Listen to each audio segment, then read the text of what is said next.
Hi guys, it's Katie from Blue Braddock here, and today we're going to be showing you how to do some worm charming.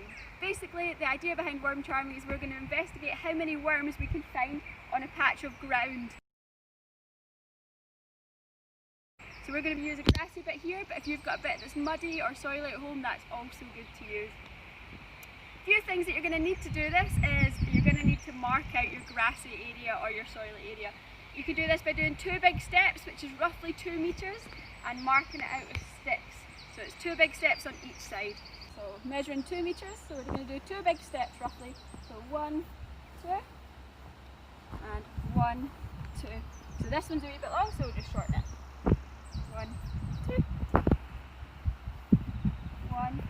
Okay, once you've got your square marked out on your ground, you're going to need a little pot like this with some soil in it, so you've got somewhere to collect your worms once you've got them. And you're also going to need a bit of paper and a pen so that you can record any results for any worms that you find. Now that we've done all that, it's time to try and get our worms to come up to the surface. So to do that, we're going to be inside our square. We're going to be doing some stomping, some tapping on the floor, or some jumping around inside the square in order to try and make those worms come up to the surface. So here we go.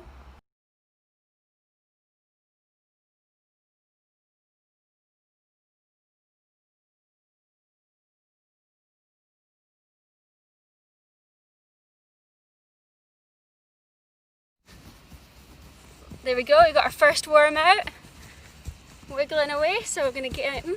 I'm going to put him in my little tub. There he is. Ooh, wiggly worm. There we go, first worm caught. Let's keep going. Hey guys, I've been stomping the ground for 5 minutes now, and I've managed to get 2 worms in that time, just in here. So you can see this one here, this is our first one. That was the big one that we pulled out, and we've got another one just here in the dirt as well. So 5 minutes, 2 worms, not bad. Make sure you release them back to the wild.